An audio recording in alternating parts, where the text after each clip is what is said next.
Waalaikumsalam warahmatullahi wabarakatuh. Waalaikumsalam warahmatullahi wabarakatuh. Terima kasih ya atas kehadirannya adik-adik. Saya hari ini ingin meminta bantuan untuk mengikuti kuliah micro teaching patologi anatomi ya. Baik, kita mulai dengan terlebih dahulu membaca basmalah bersama-sama.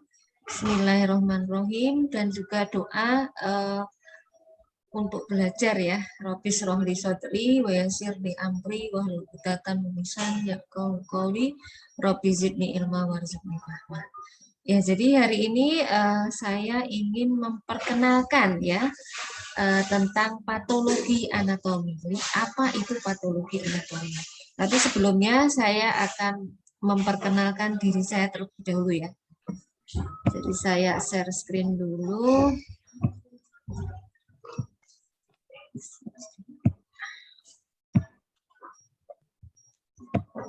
Ya, barangkali adik-adik kan baru mau mulai perkuliahan di Fakultas Kedokteran ya. Jadi saya akan memberikan kuliah tentang pengantar patologi anatomi ya. Nama saya Susilorini ya. Kebetulan saya adalah salah satu staf dari Departemen Patologi Anatomi Fakultas Kedokteran Uniswa ya.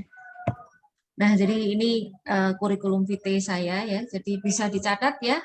Alamat saya, kemudian email saya ya, nomor telepon terutama ya. Kebetulan saya dulu lulus pendidikan dokter dari Universitas Diponegoro ya. Kemudian mengambil S2 juga di Universitas Diponegoro.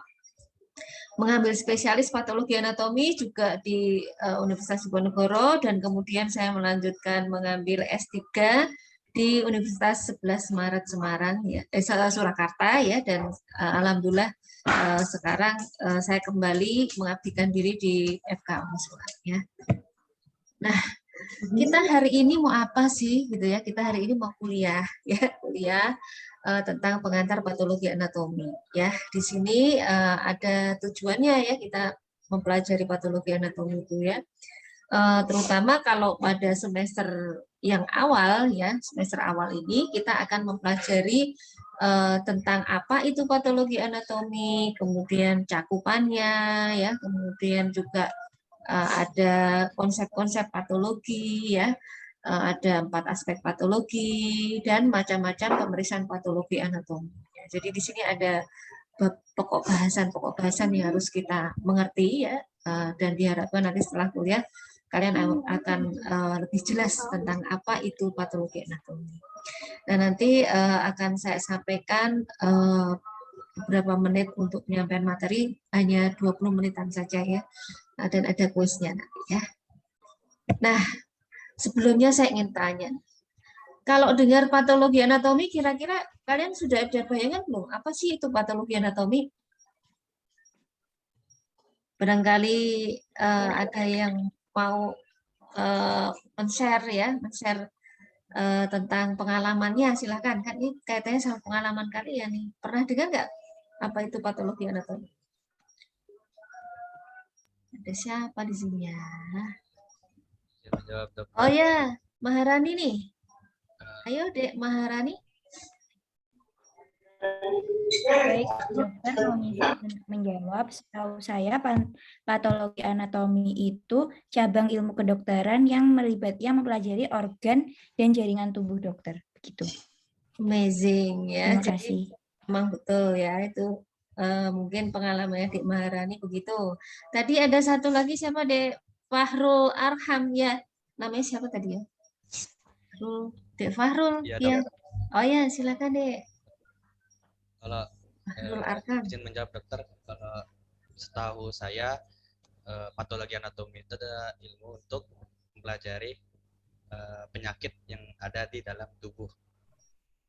Ya, bagus ya. Ada lagi mungkin yang punya pernah dengar tentang patologi anatomi?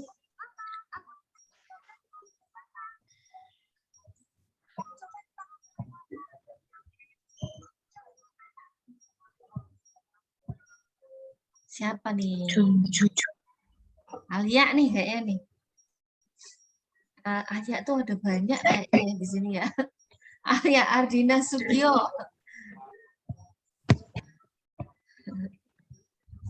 Izin menjawab, setahu saya patologi anatomi itu ilmu tentang organ dalam, Bu. Tentang organ dalam. Ya, boleh. Namanya juga pengalaman kita kan. Ya. Oh, Bintang nih. Silakan Bintang. Izin menjawab, dokter. Patologi anatomi menurut saya spesialis medis yang berurusan dengan diagnosis penyakit. Nah, ya benar. Ya, benar semua, Wis. Nanti kita lihat kalau definisinya secara ilmiah bagaimana. Ya, jadi patologi kalau di luar negeri itu nggak dibagi-bagi ya, Dek, ya, nggak dibagi-bagi menjadi patologi anatomi gitu ya atau patologi klinik gitu ya. Tapi dalam satu departemen itu patologi itu ada macam-macam di situ ya. Ada patologi klinik, clinical patologi, forensik patologi, ada lebih dibagi lagi menjadi suborgannya. Nah, kalau di Indonesia patologi itu mencakup tiga spesialisasi ya. Jadi kalau di luar negeri kan satu dokter patologis itu yang mencakup dia menguasai banyak ilmu ini gitu ya. Tapi kalau di Indonesia enggak, dibagi lagi ya, ada patologi anatomi, ada patologi klinik, ada lagi patologi forensik gitu ya. Jadi ada tiga macam. Nah, kalau yang patologi anatomi ini berhubungan dengan jaringan operasi gitu ya. Kalau yang patologi klinik nanti berhubungan dengan darah, urin gitu ya. Nah, kalau yang patologi forensik dia berhubungan dengan jenazah gitu ya, atau visum terhadap misalnya korban gitu ya, korban kejahatan gitu ya, atau pada misalnya pada diagnosis kematian, penyebab kematian pada pasien-pasien yang meninggal baik itu karena kejahatan maupun karena penyakit yang alamiah ya, pada saat kita ingin mengetahui bagaimana penyebab kematiannya. Nah, sebetulnya definisinya apa sih gitu ya? Secara bahasa, kalau kita bicara definisi, patologi itu berasal dari kata bahasa Latin, ya bahasa Latin. Jadi dari pathos dan logos, di mana logos itu ilmu, sedangkan pathos itu adalah penyakit. Nah, lalu arti secara spesifik adalah ilmu yang mempelajari perubahan struktural, ya, biokimia, fungsional, ya, morfologinya, dan organ yang mendasari suatu penyakit. Jadi kalau kita misalnya nemu ada penyakit nih ya, nah bagaimana kok bisa terjadi penyakit itu ya? Ada perubahan apa di dalam tubuh kita? Nah itu yang menjelaskan adalah ilmu patologi anatomi, ya. Nah pembagiannya nanti kalian akan pelajari bertahap, kita belajar itu bertahap ya, dari yang umum dulu, patologi umum ya. Patologi umum itu sekarang disebut juga patobiologi ya, karena mempelajari bagaimana perubahan di tingkat sel organ gitu ya, baik pada saat dia normal maupun sampai terjadinya penyakit. Nah lalu setelah itu kalian setelah mengetahui patologi umum akan belajar yang namanya patologi sistemik. Jadi kalau kita baca textbook nanti ada dua pembagian. Yang pertama adalah patologi umum, yang kedua adalah patologi sistemik. Kita punya textbook yang jadi acuan yaitu Robin. Ya, Robin itu ada dua macam, yang khusus tentang patologi umum dan juga yang khusus tentang patologi sistemik. Ya. Nah, apa itu patologi umum? Di sini lebih dijelaskan, yaitu dia mempelajari bagaimana suatu stimulus ya akan mempengaruhi sel dan menyebabkan jejas pada sel dan menimbulkan respon ya terhadap jejas tadi ya. Responnya bisa berupa respon adaptasi ya, kemudian ada radang atau setelah radang biasanya ada regenerasi dan perbaikan sel ya, kemudian ada penyembuhan gitu ya. Nah, dan juga satu yang sering kita kadang mengenal patologi anatomi itu biasanya orang berpikirnya hanya sebagai dokter yang mendiagnosis kanker gitu ya. Nah ini neoplasia. Neoplasia ini berbicara tentang kanker ya, tentang bagaimana suatu pertumbuhan yang tidak normal berubah menjadi kanker ya, menjadi tumor jinak gitu ya. Jadi neoplasia itu sebenarnya mempelajari bukan hanya yang ganas tapi juga yang jinak-jinak ya.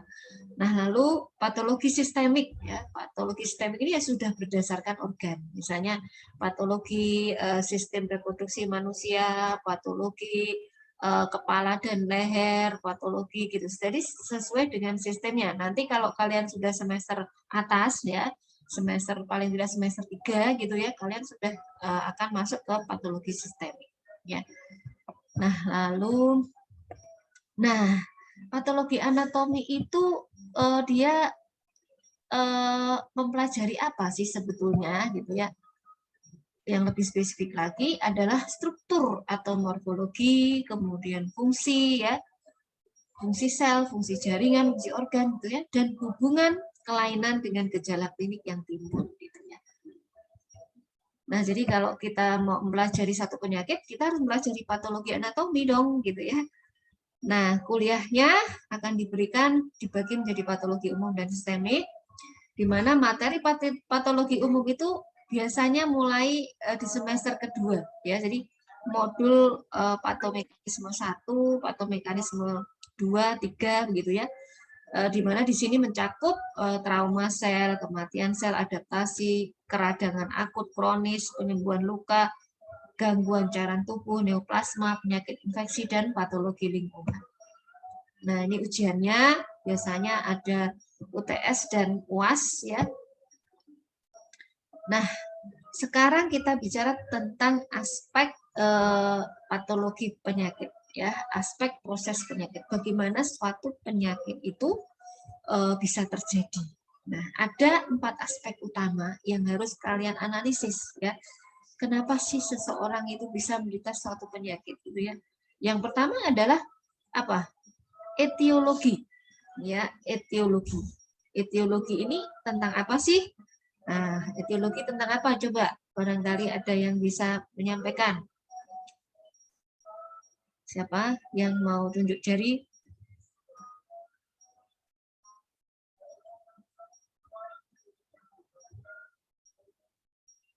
Ada Valen nggak ya? Valen ada nggak?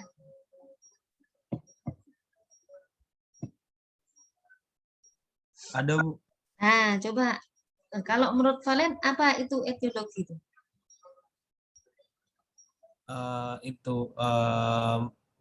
Penyebab terjadinya penyakit, Bu. Ya, Rona nih yang tunjuk tangan nih. Rona? Menurut saya, etiologi itu ilmu yang mempelajari mengenai sebab dan asal penyakit, Dok. Ya, benar. Ya, benar semua. Jadi, etiologi itu apa yang menyebabkan, kan gitu ya. Ibaratnya pembunuhan, siapa pembunuhnya, kan gitu ya. Nah, bisa berupa satu faktor, bisa banyak faktor ya. Ada faktor genetik, ada faktor host yang lain ya, misalnya seperti sistem imun yang rusak gitu ya. Kemudian ada penyakit degeneratif ya karena proses degenerasi. Ada penyakit metabolik ya karena metabolik, kemudian neoplasma tadi ya, dan ada juga di luar host yaitu agent. Agent ini bisa berupa agent fisik ataupun agent biologis ya, seperti misalnya mikroba ya, virus, kemudian bakteri, parasit, nah itu termasuk agent biologis. Dan kalau agent fisik itu contohnya apa? Radiasi ya, kemudian suhu gitu ya, dan lain-lain. Nah, lalu patogenesis. Patogenesis itu adalah menjelaskan tentang mekanisme perkembangan penyakit ya. Kemudian perubahan morfologi. Bagaimana satu penyebab itu menyebabkan kelainan sel ya atau jaringan, lalu perubahan biomolekuler, dan akhirnya dia bisa menyebabkan gangguan klinis ya, menimbulkan kemaknaan klinis ya, manifestasi klinis namanya ya. Nah, yang merupakan konsekuensi fungsional dari perubahan morfologi ya, dan juga akhirnya dirasakan oleh penderita ya sebagai gejala yang dikeluhkan atau tanda-tanda yang bisa dilihat oleh dokter yang memeriksanya gitu ya. Jadi nah, tugas kita nanti memahami, menganalisa penyakit itu seperti itu, akhirnya apa? Kita bisa mendiagnosis, oh ini penyakitnya kemungkinan adalah misalnya diabetes, oh ini Penyakitnya kemungkinan adalah penyakit misalnya penyakit autoimun gitu ya. Diabetes itu kan ada macam-macam ya. Diabetes tipe 1, tipe 2 dan sebagainya. Nah, jadi dengan menganalisa etiologi, patogenesis, perubahan morfologi dan kemaknaan klinik, kita bisa menemukan diagnosis banding ya. Dengan menemukan diagnosis banding, kita bisa melakukan penata laksanaan baik itu diagnostik untuk memastikan dan untuk akhirnya menentukan terapi gitu ya. Nah, jadi laboratorium patologi anatomi itu adalah salah satu bagian penerapan dari ilmu patologi anatomi ya, di mana dikepalai oleh dokter spesialis patologi anatomi. Nah, tugas laboratorium patologi anatomi adalah menentukan diagnosis penyakit tadi, benar ya kata teman-temanmu tadi ya. Kan apa? Pemeriksaan dari makroskopisnya. Jadi dengan melihat jaringan operasi itu gitu ya, kemudian jaringan biopsi ya, kemudian sel-sel yang didapatkan dari pasien, sehingga kita bisa menentukan kalau misalnya ada ya beberapa tersangka, mana yang paling mungkin dari para tersangka ini, apakah yang kelihatan sangar ini, yang pendek ini, atau yang agak perlente gitu ya, atau yang seperti ini kelihatan matanya seperti psikopat ini ya, yang tengah ya, dan sebagainya. Jadi ibaratnya dokter patologi anatomi itu seperti apa? Detektif ya, detektif yang mengurai suatu kasus gitu ya, gitu. Nah, maka nanti kalau kalian belajar PA tuh berpikirlah kalian sedang menjadi seorang detektif ya, agar menyenangkan ya, karena kalau tidak membosankan ya. Nah, pemeriksaannya apa saja? Ini jaringan yang diperiksa, pemeriksaannya adalah pemeriksaan histopatologi. Kemudian kalau kita memeriksa sel, pemeriksaannya adalah sel atau disebut sitopatologi. Nah, kalau itu berupa jaringan, maka jaringan dari apa? Hasil operasi, biopsi ya, baik dengan jarum, endoskopi maupun eksisi ya, lalu kerokan ya, atau jaringan otopsi, atau bahkan jaringan binatang coba ya, misalnya ada seseorang peneliti gitu ya menggunakan tikus, nah jaringan tikus. Nah, lalu sel, cairan tubuh, dari sputum, dari preparat apus ya, dari biopsi jarum, kita suka melakukan biopsi dengan jarum ya, dan itu juga bisa dilakukan oleh kalian nanti ya, sebagai seorang dokter umum itu bisa ya melakukan biopsi jarum, dan juga melakukan bilasan ya, bilasan misalnya dari bronkus ya, kemudian dari bilasan dari dari misalnya dari kateterisasi ya, kateterisasi urin misalnya ya.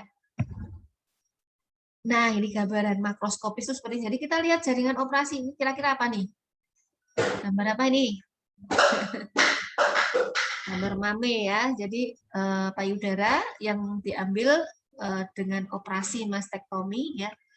Kita akan melakukan pemeriksaan dengan memotong-motongnya ya, melakukan grossing namanya ya. Kemudian kita jadikan satu preparat untuk bisa dilihat di mikroskopis ya, dengan diwarnai macam-macam ya pewarnaannya ya, ada histokimia, imunosikimia. Bisa juga menggunakan teknologi imunofluoresensi, mikroskop elektron dan molekuler ya. Nah, lalu ini gambarannya kalau sudah dipotong-potong kanker payudara itu, tumor payudara itu seperti ini ya, gross appearance-nya. Nah, nanti kalau sudah dilihat di mikroskop gambarnya seperti ini ya, gambaran sel-sel kanker payudara itu seperti ini ya. Jadi bentuknya seperti ini, kita bikin slide dan kita lihat di bawah mikroskop. Nah, ini pemeriksaan pengecatannya dengan imunosikimia. Dan tujuan dari pengecatan itu apa? Menentukan terapi yang tepat. Ya, ada terapi-terapi kemoterapi yang terbaru itu dia sudah menggunakan antibodi. Ya, maka untuk mengetahui apakah orang ini bisa dilakukan terapi dengan antibodi, dia harus dilakukan pengecatan imunohistokimia. Ya. Nah, ini gambarannya. Jadi kalau ada kanker payudara, nah ini biopsi jarum halus juga bisa dilakukan di masa yang kecil ya. Jadi kalau ada misalnya kita gadis nih ya, ada tumor di payudara nih. Nah, kita ambil jaringannya untuk kita lakukan pemeriksaan.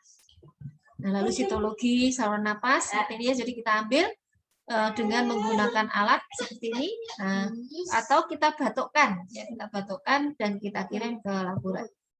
Nah, kalau ini dari pap smear ya, kalau orang ada keputihan yang tidak sembuh-sembuh, ada perdarahan yang tidak normal, nah kita lakukan pap smear ya, ini untuk deteksi dini dari kanker leher rahim, ya kanker leher rahim. Nah, ini gambarannya kalau kita mau melakukan sitologi, pemeriksaan sitologi dengan menghapusnya pada slide seperti ini ya, lalu difiksasi dalam cairan etanol ya, dan bisa juga menggunakan sprayer begitu ya. Dan kalian sebagai dokter umum nanti bisa mengirim seperti ini, melakukan seperti ini ya, dikirim ke laboratorium patologi anatomi. Jadi yang baca tetap harus dokter spesialis patologi anatomi. Ya. Nah, lalu sitologi saluran kemih menggunakan kateter ya. Jadi orang-orang yang dengan keluhan kencing berdarah gitu ya, atau sulit kencing ya, akan dilakukan pemeriksaan sitologi saluran kemih ya. Nah, gambarannya seperti ini, cantik sekali ya gambarnya ya. Ya, jadi kalau kita nanti di PA kita akan familiar dengan gambar-gambar sel ya. Gambar-gambar sel yang menunjukkan pola-pola tertentu yang menunjukkan apakah dia suatu penyakit yang bersifat jinak atau ganas, apakah dia infeksi gitu ya. Jadi di sini nanti kita ketahuan ya, akan mengetahui bahwa ini penyakit apa gitu. Nah, sekarang kita akan melakukan kuis nih ya. Ya. Kuis berhadiah nih ya. Siapa yang bisa jawab nanti dapat hadiah. Nah, kalau ada seperti ini, lihat gambarnya saja gitu ya. Kira-kira pikiranmu apa nih? Diagnosisnya nih. Ini gambar apa sih nih? Ini gambar kulit ya. Ini ada celananya ini di sini. Nah, kulitnya ada putih-putihnya begini. Kira-kira yang kamu pikirkan penyakitnya apa nih?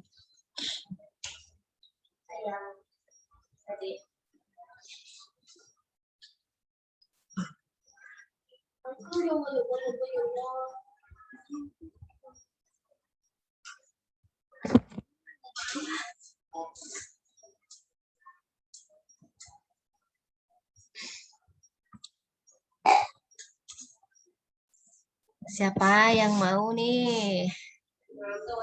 Siapa yang mau dapat hadiah?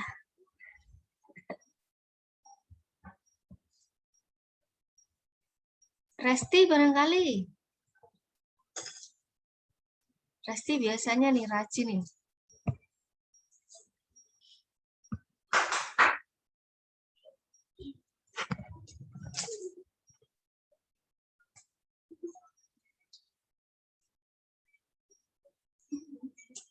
Ayo siapa? Resti?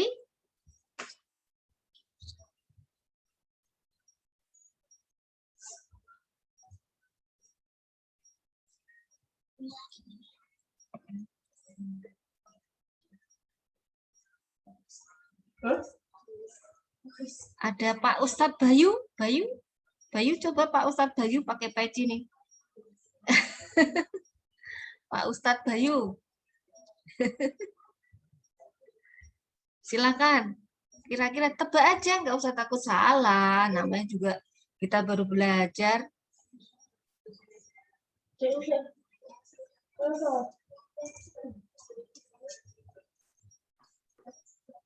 Izin menjawab, Dok. Ya.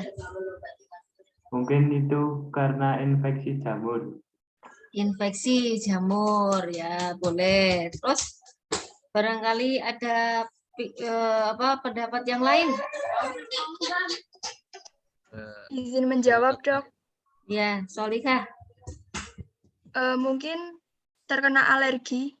Ya, silakan. Siapa lagi? Boleh-boleh aja. Izin menjawab, dokter.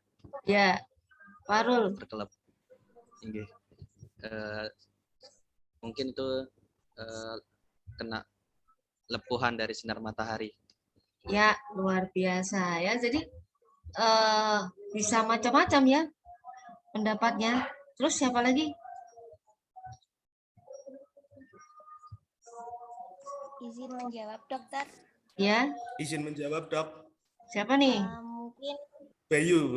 Oh, Bayu, Pak Ustadz Bayu dulu ya ini ya. Oke, Bu. Silakan. Kandidiasis, Dok. Kandidiasis, boleh. Bagus ya. Terus? Izin menjawab, dokter. Ya. Siapa? Mungkin Uswatun. Mungkin penyakit lepra. Lepra, ya boleh ya. Ya, jadi dengan hanya melihat ini banyak kan diagnosis bandingnya gitu ya. Padahal terapinya bisa beda sekali kalau misalnya kita salah terapi ya kan. Bisa tadi lepra dikasihnya obat lepra ya. Terus obat lepra itu biasanya pengobatan panjang sekali. Tadi Ustadz Bayu tadi bilang apa tadi kandidiasis ya. Kandidiasis itu jamur, obat jamur, nanti dikasih obat jamur ya. Lalu tadi ada yang bilang apa sinar matahari. Nah, itu obatnya juga beda lagi. Nah, kalau seperti ini tanpa ada pemeriksaan penunjang, kira-kira akibatnya bisa terjadi apa ini? Nah, siapa yang mau menyampaikan pendapatnya?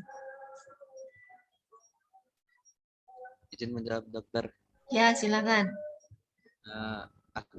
Apabila tidak ada pemeriksaan penunjang, Ya. dan maka pasien akan mengalami infeksi dari penyakit sebelumnya. Ya, bisa ya. Jadi bisa terjadi infeksi lain yang lebih parah ya. Bagus. Siapa lagi ini yang mau berpendapat? Akibatnya apa? Kalau ini lepra, kamu kasih obat jamur. Nah. Izin menjawab, Dok. Mungkin bisa terjadi salah terapi? Ya, salah terapi. Akhirnya apa? Kalau salah terapi, pasien akhirnya tidak sembuh ya, tidak sembuh, dan mungkin akhirnya penyakitnya menjadi tambah parah ya.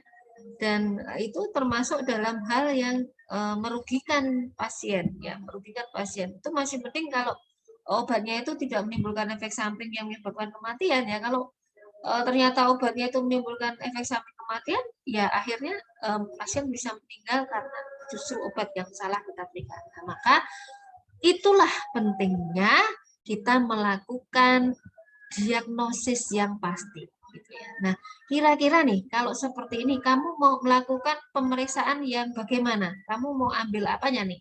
Ya, tadi kan ada biopsi, ada apa sitologi. Tadi mau ambil apanya kalau seperti ini? Dilakukan apa untuk pemeriksaan ini?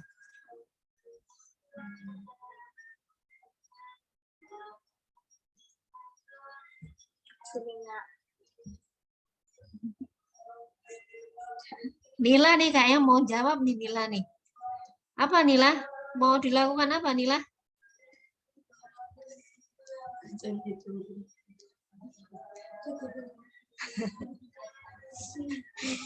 Nila kayaknya mau bicara nih.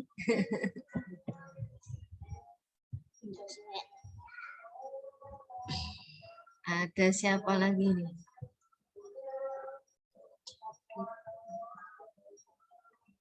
Putri biasanya. Putri, bagaimana pendapatmu Putri?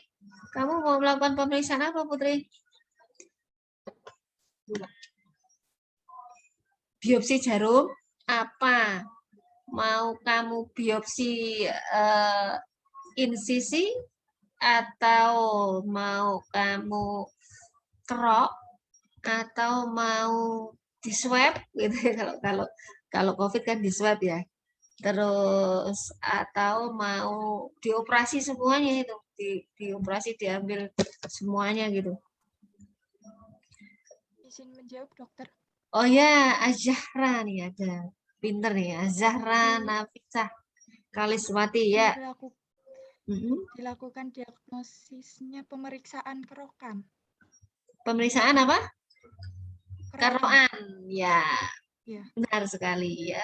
Jadi memang kalau seperti ini ya, makanya kita harus punya pengetahuan tentang tadi 4 aspek patologi. Ya, dengan mengetahui 4 aspek patologi, kita tahu nih kalau ada data seperti ini ya. oh status lokalis seperti ini, anamnesanya seperti ini ya.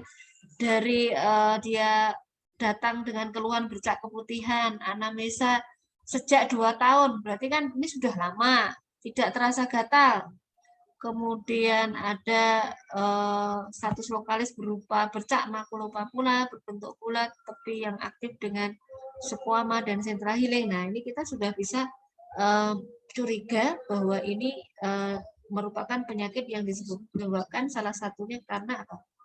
Karena misalnya jamur. Nah, kalau misalnya karena jamur ya kita kerok, ya kita lakukan pemeriksaan baik itu PA maupun mikrobiologi. Jadi dikirim jadi 2 sediaan, yang satu dikirim ke PA, yang satu dikirim ke bagian patologi mikrobiologi gitu ya. Jadi ada 2 laboratorium pada kasus ini ya. Nah, dari situ akhirnya nanti ketahuan oh ini karena jamur gitu ya. Nah, obatnya tentunya jamur ya. Dan dalam diagnosis seperti ini namanya diagnosis sementara ya, karena belum keluar hasil dari laboratnya. Masih mungkin dia disebabkan oleh penyakit yang lain ya, misalnya alergi tadi ya, misalnya karena bahkan karena lesi prekancer mungkin ya, yang disebut dengan leukoplakia atau squamous cell carcinoma gitu ya, atau penyakit autoimun ya, penyakit autoimun seperti psoriasis misalnya gitu ya. Jadi dengan pemeriksaan patologi anatomi kita bisa menentukan diagnosis pasti sehingga mengarahkan pengobatan menjadi lebih tepat ya. Jadi penutupnya artinya bahwa patologi anatomi itu adalah ilmu yang penting sekali kalian kuasai.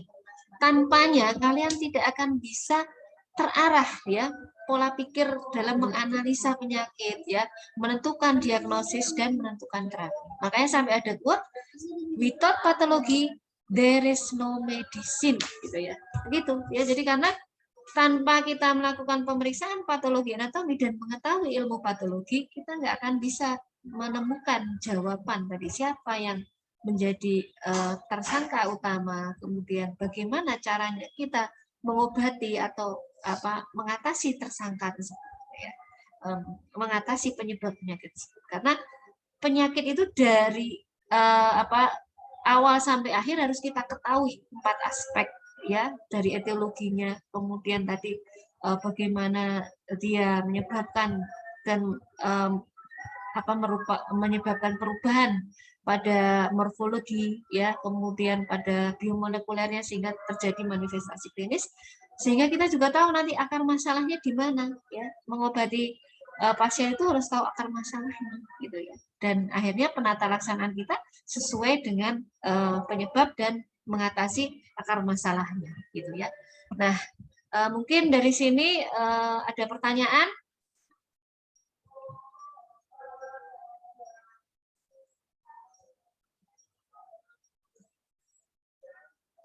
Ini saya kira karena waktunya juga tidak mencukupi ya. Ini akan saya sampaikan bahwa kita akan melanjutkan nanti pada pertemuan berikutnya dalam bentuk praktikum ya. Di sana nanti kalian akan mendapatkan tugas ya, mencari case report ya, dan menganalisa penyakitnya dengan 4 aspek patologi. Selanjutnya menyusunnya dalam bentuk laporan dan juga didiskusikan dengan asisten maupun dosen ya. Dan itu nanti ada penilaiannya ya, nanti akan saya sampaikan di saat praktikum ya. Dan di sini diharapkan kalian bisa melakukan rujukan terhadap pemeriksaan patologi anatomi. Jadi mengisi form rujukan itu kalian bisa tahu nanti ya, oh berarti yang saya isi apa saja tadi ya, diagnosis sementara ya, kemudian diagnosis banding dan lain-lain ya. Barangkali itu saja yang bisa saya sampaikan. Kita bertemu lagi dalam praktikum nanti ya. Saya tutup dengan bacaan penutup majelis. Subhanakallahumma wa bihamdika asyhadu alla ilaha illa anta astaghfiruka wa atubu ilaih. Assalamualaikum warahmatullahi wabarakatuh. Terima kasih ya, Dek, atas partisipasinya. Positif. Dokter.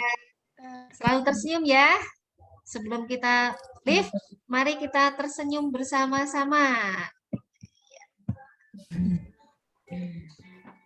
Ya, ya selamat malam, selamat belajar ya, Dek. Assalamualaikum warahmatullahi wabarakatuh. Waalaikumsalam warahmatullahi wabarakatuh. Ya.